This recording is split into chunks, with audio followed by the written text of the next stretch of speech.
berapa? Bismillahirrahmanirrahim. Kita kesini, saya pribadi atas nama Syahrul Rijal datang ke sini beserta dengan kuasa hukum saya dengan tujuan untuk melaporkan.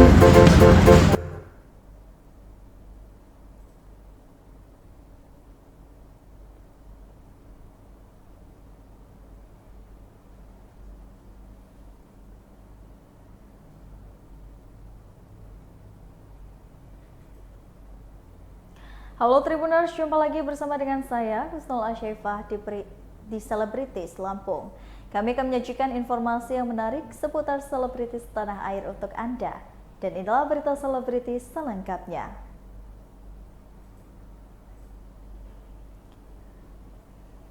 Angelina Sondakh tidak gengsi, gunakan pakaian seharga 1 liter bensin pertama. Angelina Sondakh tidak sungkan mengembar harga pakaian yang murah.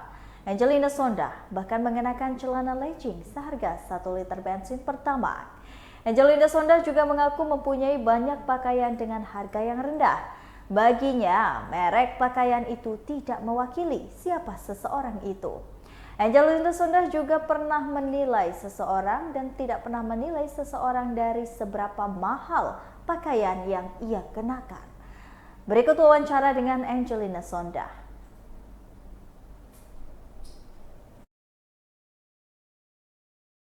Jadi kalau untuk lagi tentang fashion Indonesia, busana muslim, perkembangan gimana menurutmu? Ya, aku rasa perkembangannya luar biasa ya, apalagi sekarang tuh udah nggak jadi terlalu tradisional gitu kan. Dengan desain seperti ini, motif dan coraknya ini luar biasa, apalagi benar-benar bisa dipakai not only one time. Karena ini bisa jadi outer, bisa jadi blazer, and then you can take it out. Ini juga bisa jadi baju gamis yang bisa dipakai pengajian. Jadi ada pengajian. Bagus banget tinggal pakai ini.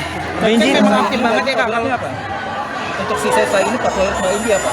Kalau aku emang seneng dong, dari kemarin tuh bahannya kan emang loose banget, kita terasa ringan banget, bajunya juga terasa bener-bener kayak nggak pakai baju syar'i gitu ya. Nah sekarang kan dia punya koleksi baru, ya aku bilang ini bener-bener street style, jadi gaya zaman now lah.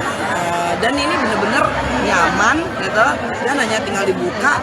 Outernya juga ini bener-bener Pesan untuk muslimah Indonesia? Pesan muslimah? Kalau mau fashionable, mau chic, bisa banget. Apalagi dengan masih sedikit mereka bisa jadi buruan ibu dan sampai balita.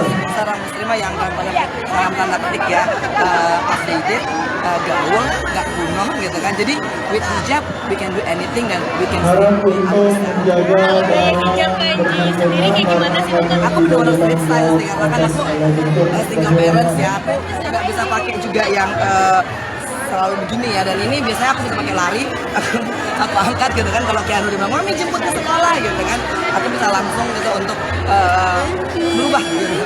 Jadi aku paling suka pakai baju-baju yang bener-bener aku bisa gerak, karena aku ngurusin mami, aku ngurusin Keanu, aku paginya aku nyetrika nyuci ngepel gitu kan, dan aku keluar cari duit, dan aku pakai baju-baju yang kayak begini nih, jadi tinggal diangkat lari pakai sneakers. Oke, kalau warna sendiri kayak gini? Ini benar-benar warna 2023 kayaknya ya, yang benar-benar soft gitu kan, and then colorful, dan look at the motif gitu, ini benar-benar motif yang sangat street style gitu, dan kalau sahabat bilang sih New Yorker style gitu, dan kalau dia bisa trending for the fashion gitu kan, dia bilang mami dia to wear this gitu, dan ini aku rasa Sahwa you can do like it. Kalau untuk support UMKM sendiri, ini kan salah satu proyek UMKM kak, itu seperti apa kak?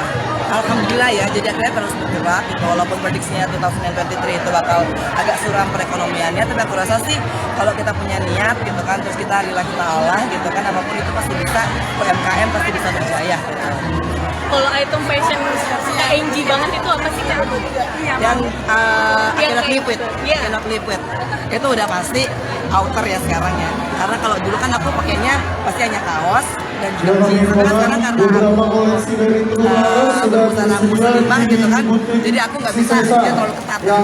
Jadi I like to wear this gitu kan, nggak boleh dap gitu, atau nggak aku suka tetap pakai kaos yang loose gitu, dan hampir bottom.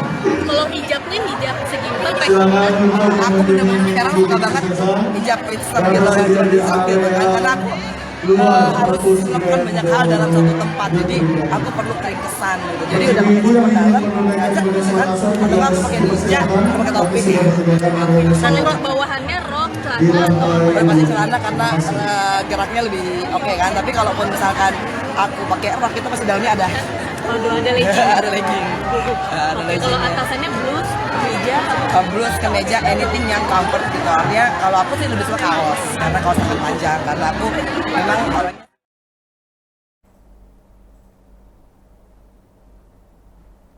Berita selanjutnya, dianggap menghina Rasulullah, pelawak Sule, Mangsaswi, dan Budi Dalton resmi dilaporkan ke polisi. Pelawak Sule resmi dilaporkan seorang pria bernama Syahrul Rizal ke Polda Metro Jaya pada Rabu 23 November 2022. Sule dilaporkan atas dugaan ujaran terkait sara, suku, agama, ras, dan antar golongan yang menimbulkan kebencian.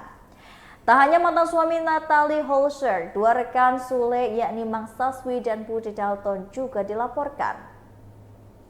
Menurut Syahrul, Sule dan dua rekannya itu telah menyiarkan ujaran terkait sara melalui unggahan perbincangan di YouTube. Pada ujarannya, Budi Dalton disebut telah mengucapkan pernyataan yang tidak benar tentang Rasulullah SAW. Sementara itu, Sule dan Mangsaswi dianggap telah membenarkan pernyataan Budi Dalton tersebut. Laporan Rizky terhadap Sule, Mangsaswi, dan juga Budi Dalton ini telah terregistrasi di Polda Metro Jaya. Berikut wawancara dengan Syahrul.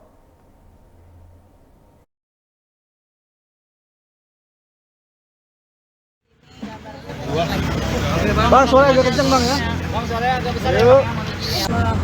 Syahrul Rizal datang ke sini beserta dengan kuasa hukum saya dengan tujuan untuk melaporkan kejadian yang kami anggap itu sangat menyinggung umat beragama dan berpotensi untuk mengganggu atau membuat keonaran. Nah, yang di sini kami laporkan itu ada beberapa nama, yaitu yang pertama itu Budi Setiawan Garda Pandawa atau biasa kita kenal Budi Dalton, itu yang pertama.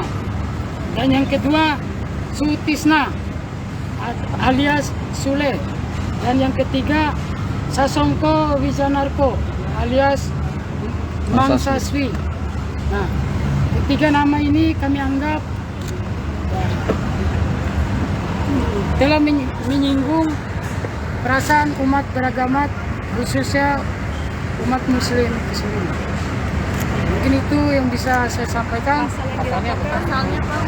Nah, kalau di dalam ini kan ada laporan secara resmi. Nah, kami Dibacain aja. untuk pasalnya itu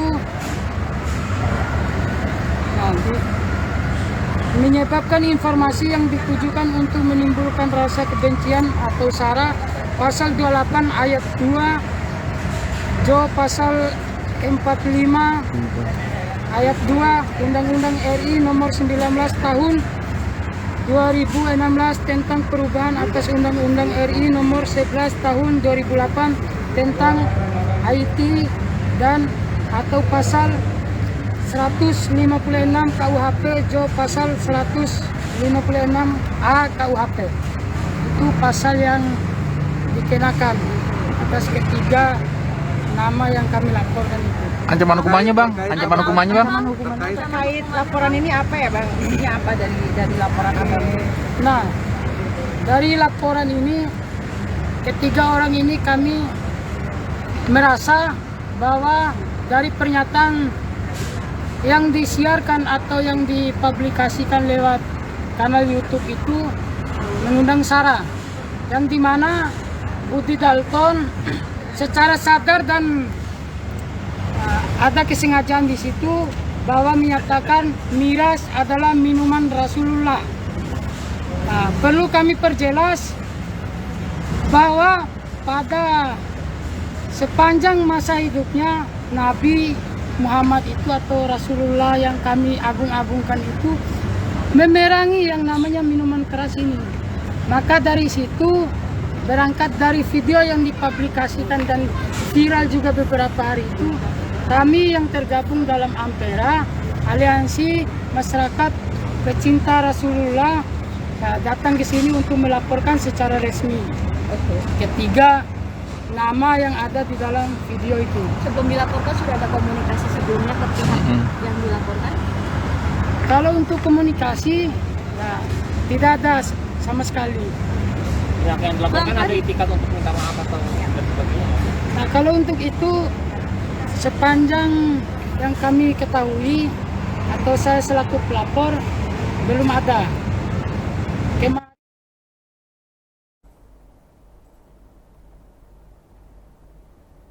Berita selanjutnya datang dari Jerome Kurnia, Lutetsa, dan juga Gerindra Bimo menjadi pemain baru di film Jalan yang Jauh, Jangan Lupa Pulang. Rachel Amanda, Sheila Dara, dan juga Rio Dewanto kembali beradu peran dalam film lanjutan Nanti Kita Cerita Tentang Hari Ini.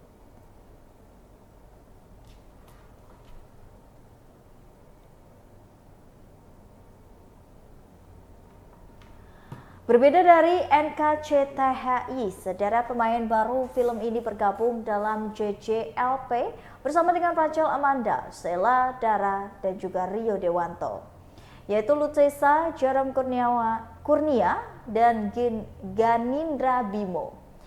Lutetsa sebagai pemain baru yang memerankan tokoh Hani pun merasa antusias ketika didapuk menjadi pemain dalam JJLP. Terlebih Lutetsa merasa memiliki kesamaan dengan tokoh Aurora di NKCTHI.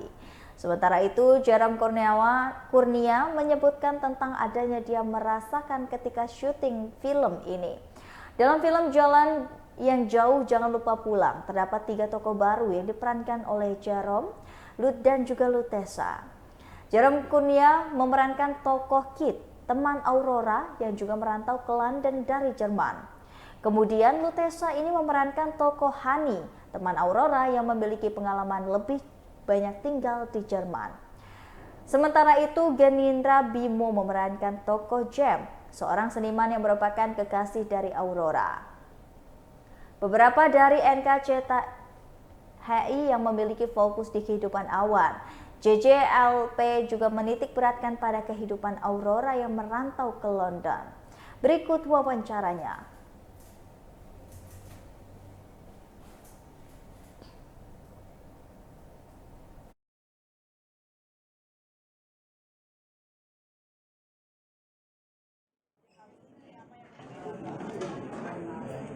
Kalau dari aku, ini pertama kali aku bekerja bersama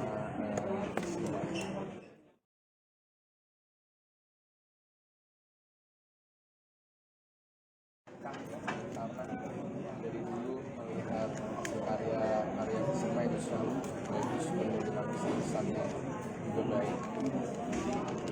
Akhirnya bisa bekerja bersama Sima dan juga teman yang lain, itu sebuah Sama sih, apalagi kalau bisa di highlight Visma itu orang-orangnya tuh muda, semangat filmmaker muda dari seumuran. Jadi aku ngerasa energinya satu vibe aja sih.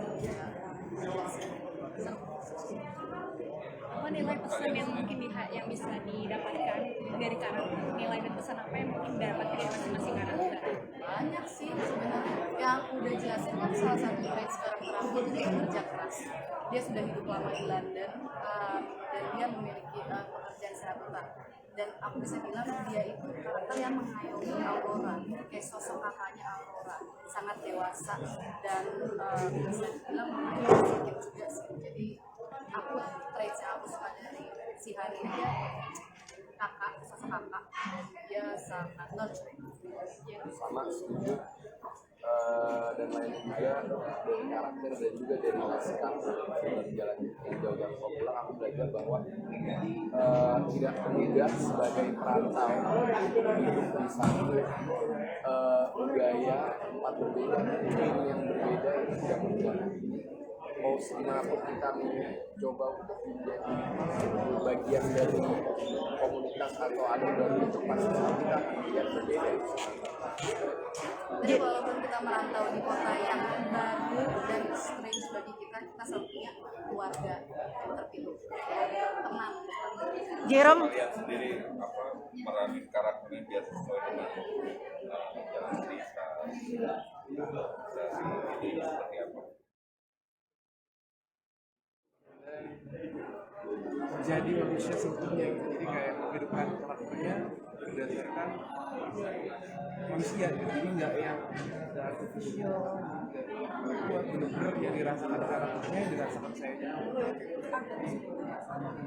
karena dia nggak boleh kita ada di batas level permainan, level rasa gitu.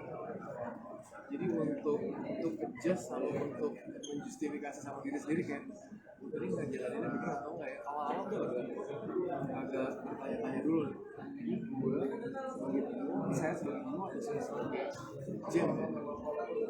Tapi karena kami semua diberangkatin, saya, Jerome, kita diberangkatin untuk beradaptasi dengan situasinya, beradaptasi dengan lingkungannya, beradaptasi dengan orang-orang itu di sana, beradaptasi dengan orang-orang Indonesia yang sudah di sana. Jadi pertanyaan-pertanyaan yang muncul sebelum berangkat ke London, pertanyaan-pertanyaan muncul soal gimana ya caranya menjadi karakter dengan metode seperti itu. Akhirnya bisa dijawab ketika saya ada space di sana, ada cafe untuk observasi di London. Jadi ya menarik.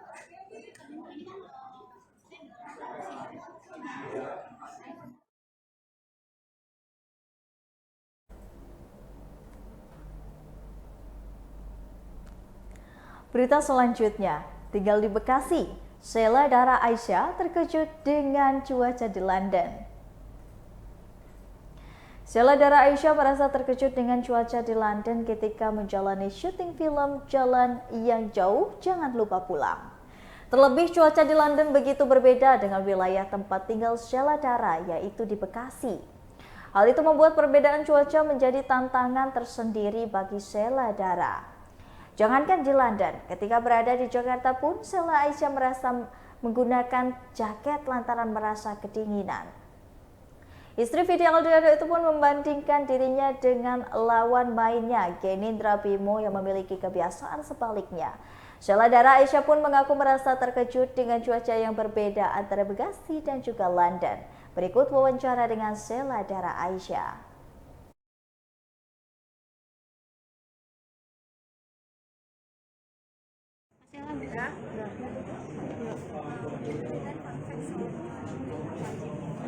Ya Allah, fun fact selama syuting ya.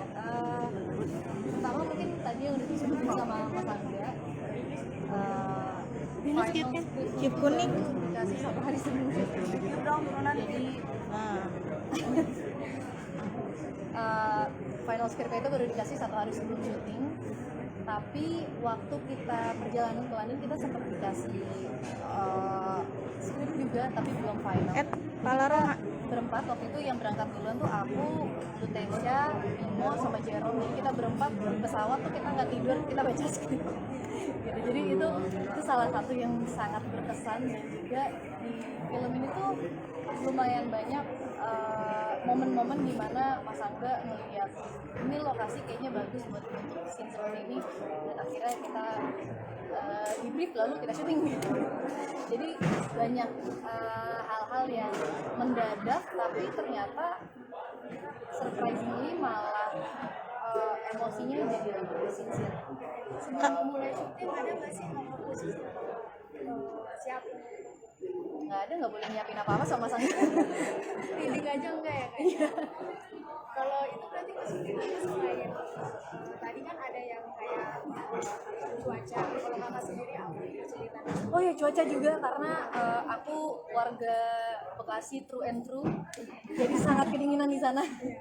Kayak kalau di sini aja aku bisa pakai jaket, sementara kalau tadi Bimo pakai kaos aja udah langsung basah gitu. Di London dia thriving di sana, dia happy, aku yang gak happy. Berarti ada shock weather ya antara Bekasi dan Imul? Ya tentu. Aurora dari film FFP sebelumnya sekarang apa bedanya secara Bedanya kalau buat aku juga aku ngerasa Aurora di film ini juga jadi karakter yang baru lagi buat aku, karena kalau di film NKCTHI itu Aurora relationship-nya kita ngelihat sama bapak ibunya, sama kakak sama adiknya, tapi kita nggak pernah lihat gimana cara dia berinteraksi sama teman-teman dan romantic interest gitu. Dan itu buat aku jadi bahan eksplorasi baru lagi, dan kebetulan aku baru kenal Jerome sama Lutesha juga di judul ini. Jadi mungkin salah satu tantangannya juga itu ya, bonding sama Ted dan Jerome, karena di sini kita memang temenan banget, bonding sama Bimo juga sebagai romantic. Oh ya, sama kehidupan Kak Sheila ada perbedaan nggak sih karakter ini? Sama Kak Sheila di film bisa lihat Perbedaan pasti beda ya, karena buat aku nggak pernah mengalami apa yang dialami sama Aurora gitu. Jadi pasti dari cara pikir, cara mengambil keputusan, dan hal-hal itu aja udah beda. Pasti beda sekali sama aku ya Mas. Dengan perbedaan kayak gitu, cara mendalami karakternya agak sulit gak sih Kak? Kalau untuk pendalaman karakter, kalau untuk aku sendiri untungnya aku berangkat dari film NKCTHI udah sempat ada udah sempat ada dasarnya gitu. Kira-kira Aurora tuh seperti ini.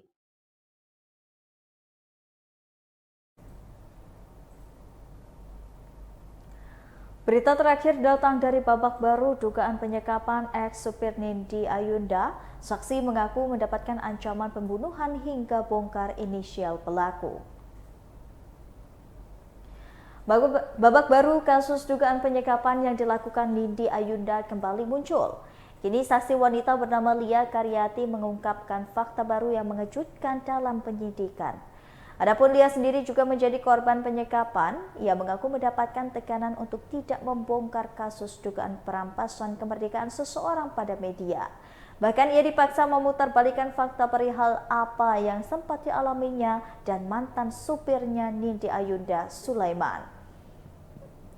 Bahkan Lia juga mendapatkan ancaman pembunuhan dari pelaku hingga mengalami trauma berat. Berikut wawancaranya.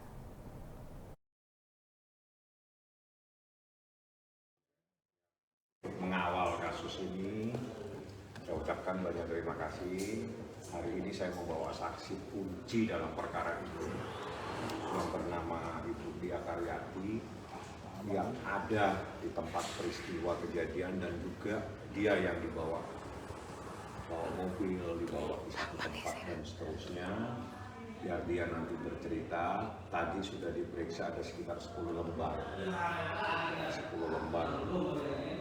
yang harus ditandatangani di Parek, ditandatangani.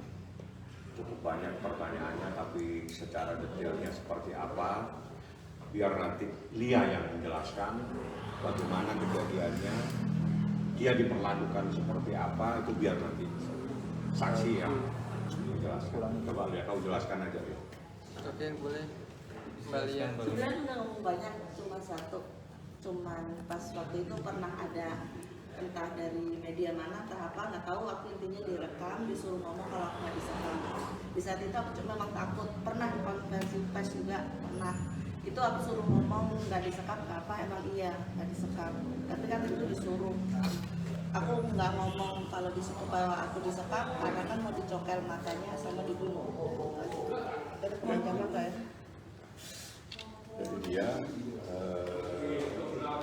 mau dicongkel matanya, mau dibunuh, sempat mau dibuang, seperti itu ya. Berarti ada ancaman sendiri dong dari Iya, ancaman terhadap dia, dan dia sudah menjelaskan semua di atas. Pelakunya siapa Anda tanya di atas, ya. Ketika saat diancam seperti itu, Mbak Lia, mungkin perasaan atau rasa Mbak Lia itu seperti apa sih mungkin? Takut. Sampai sekarang? Sampai sekarang.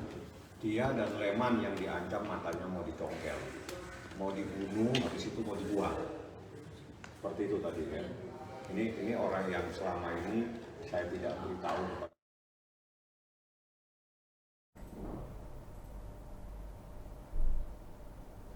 Baiklah Tribuners, setelah tadi berita selebritis bersama dengan saya Kusnul Asyaifah. Jangan lupa untuk terus saksikan video selengkapnya di YouTube Tribun Lampung News Video, Facebook Tribun Lampung, Instagram Tribun Lampung, dan juga TikTok Tribun Lampung untuk mendapatkan informasi ter-up-to-date lainnya. Selamat siang dan sampai jumpa.